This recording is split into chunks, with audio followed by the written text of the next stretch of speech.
kita minta semuanya untuk turun melihat peristiwa yang terjadi. Sudirman itu yang pasti adalah harus dijaga, keselamatannya harus dijaga.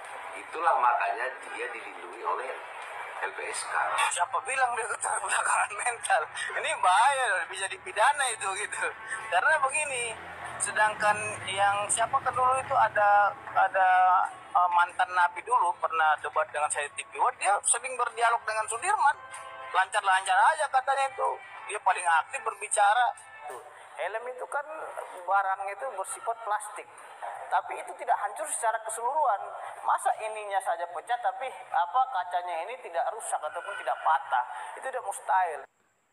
Okay. Kalau soal kaca, beliau juga bilang katanya kok kacanya nggak pecah dan segala macam.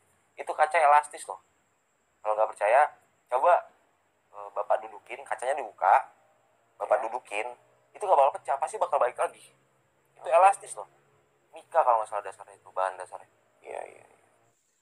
Halo teman-teman semuanya, apa kabar hari ini? Assalamualaikum warahmatullahi wabarakatuh. Semoga teman-teman semuanya dalam keadaan sehat walafiat dan selalu dilancarkan rezekinya. Amin ya robbal alamin. Oke teman-teman, seperti biasa kita akan mereaction, yaitu membahas seputar kasus Vina Cirebon yang sangat viral ini. Seperti apa videonya? Ini videonya. Melihat bahwa terkait dengan kasus Vina ini kan menjadi perhatian publik. Kami sudah pesan kepada Polda Jawa Barat dan juga menurunkan tim asistensi dari Propam, dari Irwasum, dari Bareskrim Polri, karena memang peristiwanya terjadi 2016, hingga kita minta bahwa ini menjadi perhatian publik, sehingga kita minta semuanya untuk turun melihat peristiwa yang terjadi, walaupun saat ini sebenarnya kasus tersebut sudah ada di pengadilan ya, sudah ada putusan inkrah kasasi, namun demikian kami minta untuk didalami. Tentunya ini ada proses yang sedang dilaksanakan oleh Polda Jawa Barat terkait penanganan Peggy, ini juga menjadi perhatian publik. Saya minta untuk itu juga, apabila memang betul diproses, maka alat buktinya harus cukup, dan tentunya akan apabila semuanya dilengkapi dengan scientific crime investigation, artinya itu adalah bukti yang tidak terbantahkan. Namun demikian tentunya ada alat-alat bukti, barang bukti lain yang juga tentunya diatur di dalam KUHP yang harus dilengkapi oleh rekan-rekan. Saya kira kami minta agar kasus tersebut betul-betul ditangani secara tuntas, profesional, transparan, karena ini menjadi perhatian publik. Berikan rasa keadilan. Nah, jadi itu ya teman-teman, Bapak Kapolri kita, yaitu Bapak Listio Sigit, memberikan secara langsung pernyataan, atensi, dan perintahnya langsung di depan media. Pesan kita untuk Bapak Kapolri, Bapak Listio Sigit, ya kalau ada anak buahnya yang main-main atau memainkan hukum, tolong dipecat saja Pak. Karena masyarakat, khususnya kami, sangat butuh keadilan. Soalnya dalam kasus ini banyak sekali drama, dan bila perlu ganti aja ya yang baru, yang benar-benar kerjakan dan yang jujur juga kan banyak. Harus diberikan juga kebutuhan-kebutuhan, katakan makannya, kebutuhan lainnya, pakaiannya kan. Siapa yang menyiapkan? Ya keluarganya. Polisi nggak mungkin mempersulit lah. Dalam rangka apa dia mempersulit? Ya apa kepentingannya? Kan Sudirman itu yang pasti adalah harus dijaga, keselamatannya harus dijaga. Itulah makanya dia dilindungi oleh LPSK. Siapa bilang dia keterbelakangan mental? Ini bahaya, bisa dipidana itu gitu.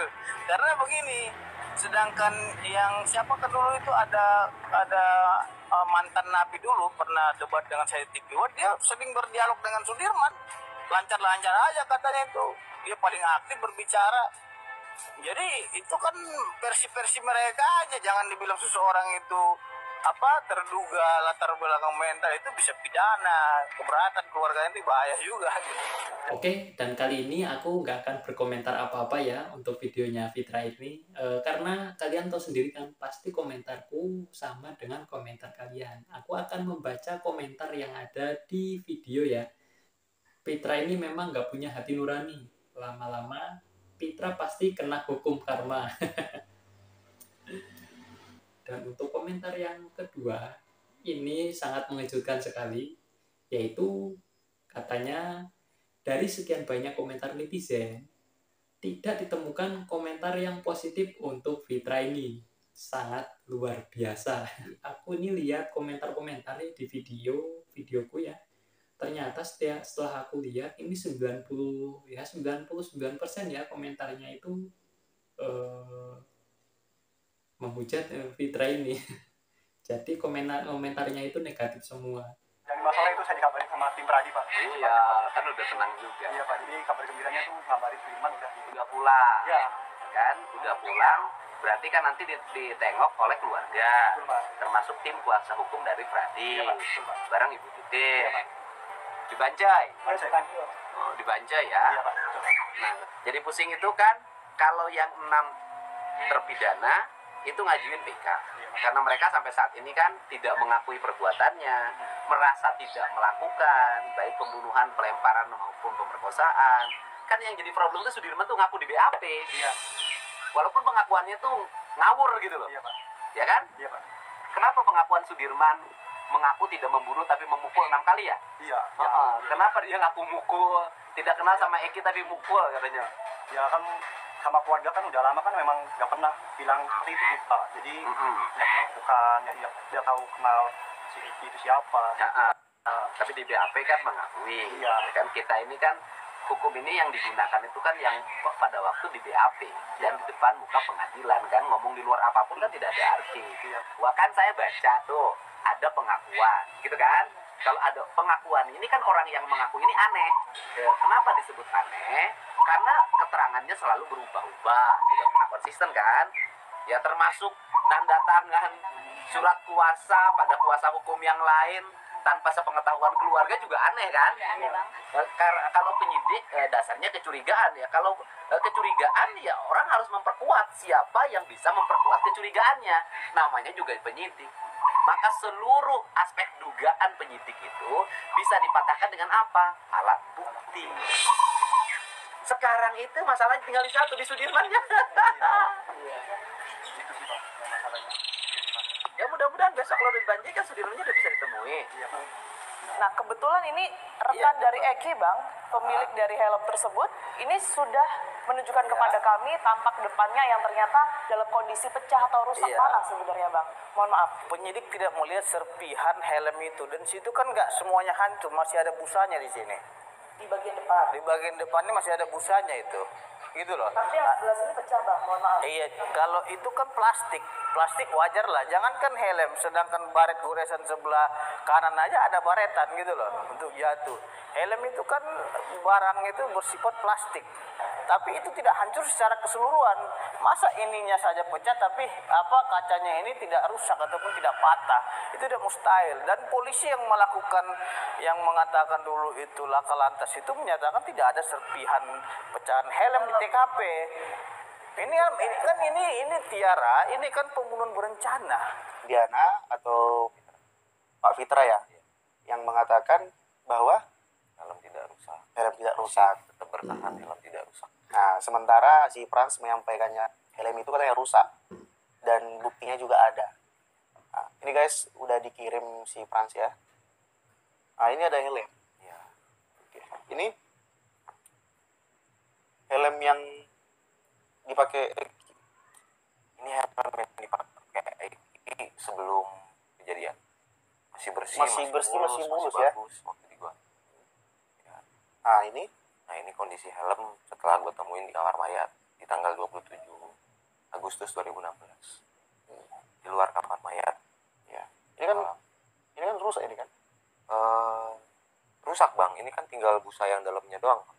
Maksudnya busa yang dalamnya itu pun bukan busa, cuman kain pelapis untuk biar itu kan memang bagian kerasnya itu kan ada pelapisnya bang, ini cuma pelapisnya doang loh. Misalnya kalau Iya, misalnya dipencet gini juga lembek bang, Iya, iya. sentuh gini juga lembek gitu loh, Berarti hancur ya?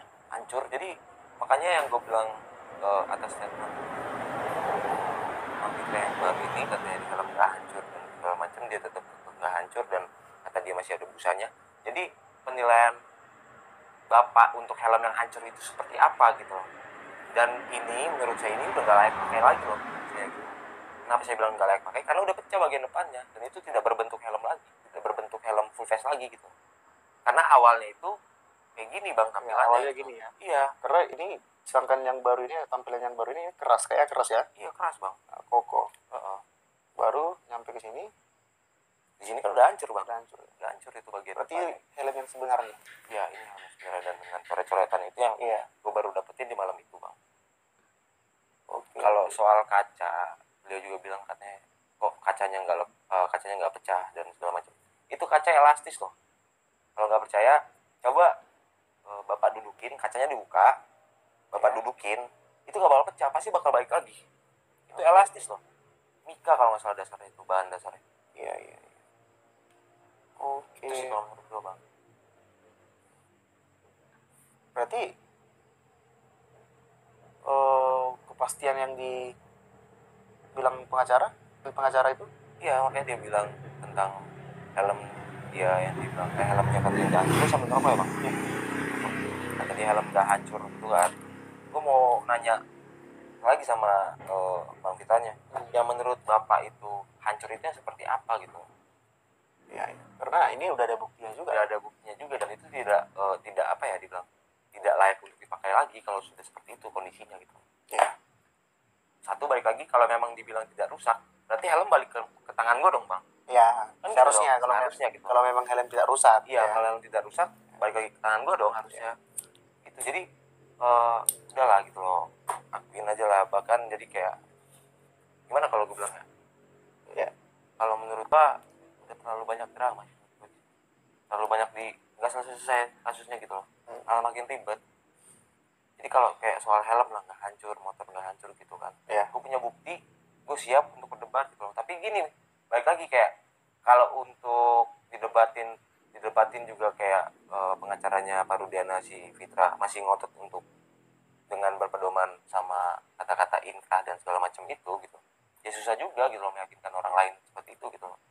Aku sangat salut sekali dengan Abang Franz Marbun ini, yaitu teman almarhum Eki, yaitu beliau sangat berani sekali dan tidak takut bersuara demi menyuarakan kebenaran dan keadilan.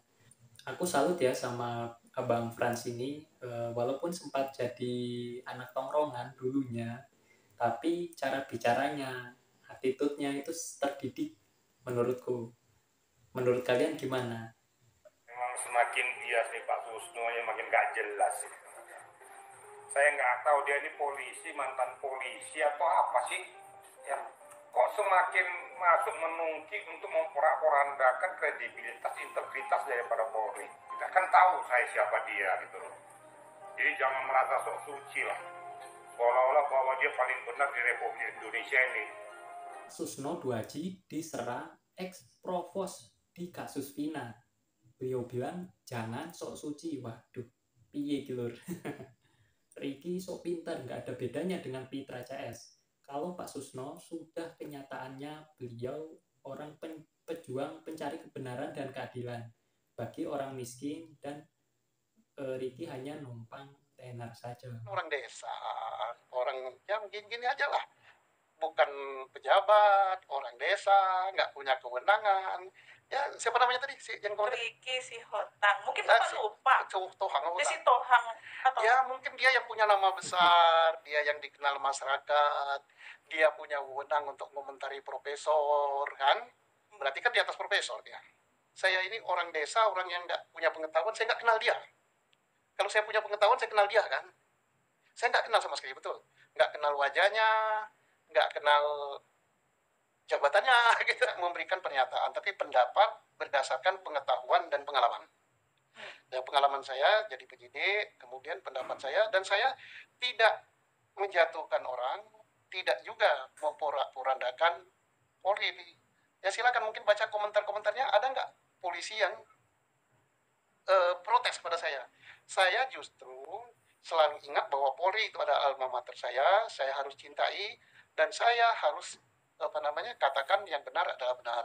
Supaya orang luar beranggapan bahwa Polri itu yang pensiun saja masih menyatakan sesuatu yang benar. Kan gitu.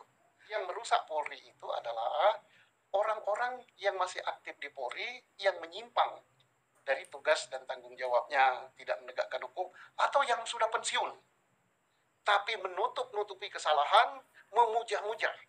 Ya kalau saya memporak-porandakan, tentunya saya sudah dipanggil dan ditegur oleh Kapolri, oleh pejabat Polri, dan netizen. Nggak tahu, saya nggak pernah baca komentar netizen terhadap saya kayak apa. Mungkin Pokoknya maupun ada netizen atau orang yang ngomongin Pak Susno 2G, aku tetap yakin bahwa Pak Susno ini adalah orang baik, jujur, dan menegakkan keadilan. Pak Susno ini adalah contoh polisi teladan. Pokoknya best banget buat Pak Susno 2G ini. Segitu saja ya untuk video di kesempatan kali ini. Terima kasih yang sudah menonton video ini. Kudoakan mudah-mudahan selalu diberikan kesehatan dan dilancarkan selalu rezekinya. Amin amin ya rabbal alamin. Dan kita doakan juga semoga kasus Vina dan Egi cepat terungkap dan cepat selesai. Oke teman-teman, mohon maaf apabila ada salah tutur kata dari saya. Saya pamit undur diri. Wassalamualaikum warahmatullahi wabarakatuh.